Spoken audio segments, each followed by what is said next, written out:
بسم اللہ الرحمن الرحیم۔ آج ہم درود پاک کا وہ وظیفہ بیان کریں گے جس کو بطور وظیفہ پڑھنے سے سارا دن خیر و برکت میں گزرتا ہے، اور اگر کسی کام کو شروع کیا جائے تو وہ جائز کام بغیر کسی نقصان کے مکمل ہو جاتا ہے اور اس کے اندر برکت بھی ہوتی ہے۔ بڑا ہی زود اثر وظیفہ ہے درود پاک کا، اور بزرگان دین کا تجربہ شدہ وظیفہ ہے۔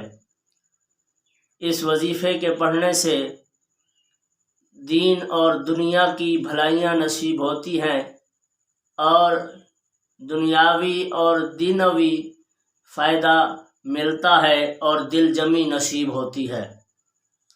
تو وظیفہ کچھ اس طرح ہے کہ ہر روز فجر کی نماز ادا کرنے کے بعد 100 مرتبہ یہ درود پاک جو میں بتانے لگا ہوں، اس درود پاک کو 100 مرتبہ پڑھنا ہے ہر روز فجر کی نماز کے بعد۔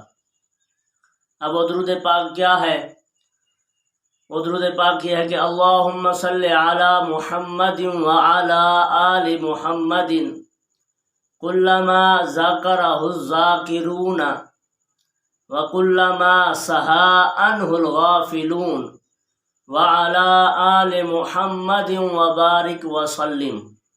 یہ وظیفہ ہے درود پاک کا، ہر روز صبح کی نماز کے بعد 100 مرتبہ، یعنی ایک تسبیح جس کے اندر 100 دانے ہوں، پڑھنے سے یہ فوائد نصیب ہوں گے کہ سارا دن خیر و برکت سے گزرے گا، اور کسی کام جائز میں اگر آپ نے ہاتھ ڈالا تو آپ کا کام خیر خوبی سے مکمل ہو جائے گا، نقصان نہیں ہوگا۔